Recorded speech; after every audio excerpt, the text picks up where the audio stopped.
Hey everyone, welcome to this explainer. Okay, we're going to dive right in today. We are literally turning back the clock thousands of years to forge a modern toolkit out of, well, ancient steel. We're taking the profound, completely battle-tested wisdom of Eastern martial philosophers and translating it into a highly practical survival guide for your everyday life. So, let's get into it. First off, I really have to ask you, are you prepared for the modern battlefield? Now, obviously, I know you aren't dodging literal arrows on your morning commute, at least I hope not. But you are facing invisible enemies every single day. Things like massive information overload, a never-ending stream of notifications, digital anxiety, and honestly, a genuine crisis of meaning. These are the modern battles that just completely drain our energy and focus. So, do you actually have the tools to survive, let alone win? Just think about the contrast for a second. On the ancient battlefield, the threats were super obvious, right? Swords, rival empires, literal hand-to-hand combat.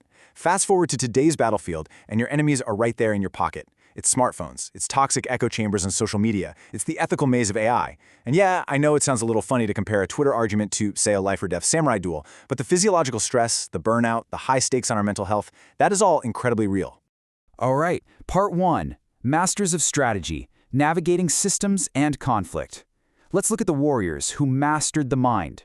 These ancient tacticians really understood that the greatest battles aren't won with muscle, they're won with the mind. Let's talk about three massive historical heavyweights. First, Sun Tzu, who taught the concept of bloodless victory, which perfectly maps to modern conflict resolution.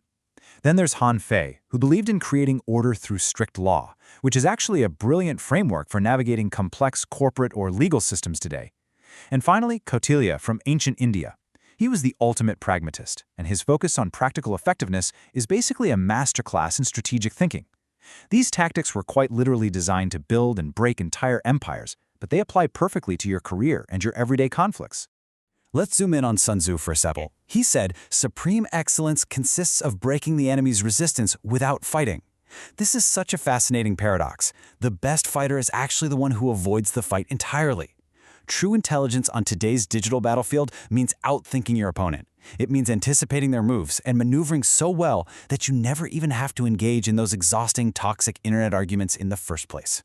Now, if you want to outthink that chaos, Kautilya offers this brilliant ancient mental checklist. Before taking any action, just ask yourself these three things. Why am I doing it? What are the results going to be? And will I be successful? It sounds incredibly simple, right?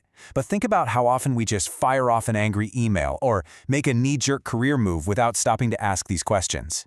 Taking a beat to run through this checklist is the absolute perfect antidote for making decisions in our uncertain, fast-paced modern world.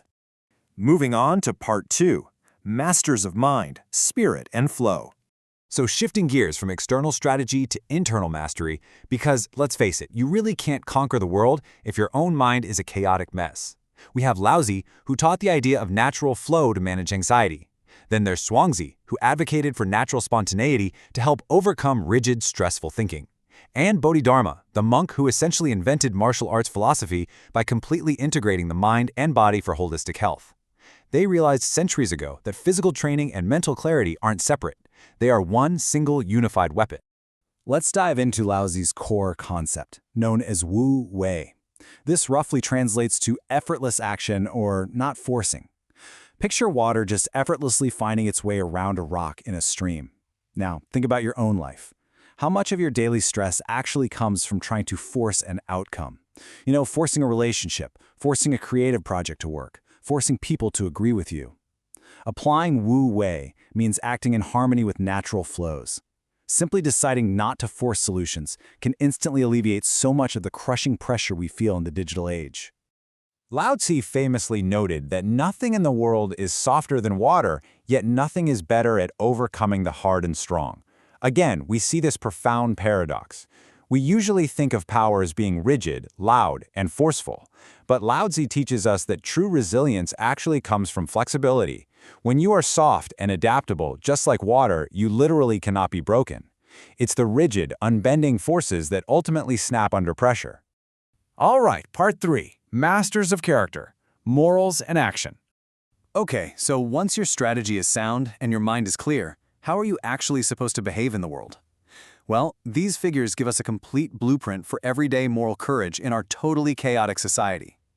Confucius brings us the importance of social harmony and ethical behavior. Miyamoto Musashi, the legendary swordsman, teaches extreme self-reliance and adaptability. Sunetomo gives us the samurai code of complete commitment to find true purpose. And Guru Nanak champions universal equality and social justice. Woven together, they form an absolutely unshakable foundation for your personal character. I want to really zoom in on Musashi and this incredible concept he had called Heijo Shin. It translates to ordinary mind or everyday mind. It's essentially this state of natural, calm awareness that lets you respond perfectly to a situation without any conscious thought or panic. Imagine, just for a second, being able to maintain your ordinary mind while your phone is blowing up with urgent texts, the news is screaming about some new crisis, and your deadlines are looming. Maintaining Heijo Shin is, without a doubt, the ultimate modern superpower. And how exactly do we build that unbreakable mind? Well, as Musashi noted, today is victory over yourself of yesterday. Tomorrow is your victory over lesser men. The absolutely crucial takeaway here is this. You have to stop comparing yourself to the curated, completely fake lives you see on social media. That is a toxic habit, and it will drain your spirit faster than anything else. Instead, put your focus entirely on constant, quiet self-improvement. Your only real rival is the person you were yesterday. But alongside that internal self-improvement, we also really need social grounding. Guru Nanak established 3 pillars: meditation and remembrance, honest work and righteous living, and sharing with others who are in need. Now, these aren't just high-level religious concepts. They are highly practical, everyday steps. In an era that's often totally obsessed with selfish gain, Guru Nanak's revolutionary ideas of universal equality and service offer an incredibly direct path to a grounded, deeply meaningful life today. And finally, part 4, The Modern Warrior, your survival guide. Let's put this all together. So, we've covered a massive amount of ancient wisdom here. But let's be real, philosophy without application is just daydreaming. So here's a highly practical, 3-step daily training manual directly inspired by samurai discipline. Step 1, morning intention. Set your purpose for the day before you even look at your phone. Step 2, mindful action. Apply the wisdom of Wu Wei and Heijo Shin throughout your daily tasks. And Step 3, evening reflection. Review your actions and really learn from your mistakes, just like Confucius taught. This is a concrete daily framework you can use to forge unbreakable mental resilience. Let's apply this to some really specific modern challenges. Facing a massive mountain of schoolwork? Use Sun Tzu to build a strategic study plan and outmaneuver the syllabus. Caught up in some exhausting social media drama? Apply Laozi's Wu Wei. Just step back, don't force a response, and let the conflict dissolve naturally on its own. Need to build up some mental toughness for a big presentation at work? Channel Kautilya by preparing for multiple different outcomes so you absolutely cannot be caught off guard. As we start wielding these tools, we have to make sure we stay grounded. Confucius reminds us, real knowledge is to know the extent of one's ignorance. In our current age of AI, where literally every fact in human history is just a click away, humility is actually your greatest asset. Information overload gives us this illusion of genius, but true wisdom comes from recognizing what we don't know and committing to being a lifelong learner. Which brings us to our final thought. The masters have shown the way. So, how will you walk it? These ancient strategies for defeating empires and finding inner peace are right now, literally, in your hands. But remember, a sword left in its scabbard is completely useless. I challenge you to take this conceptual toolkit we just built and actively apply it to your very next modern battle. Thank you so much for joining me on this explainer, and keep learning.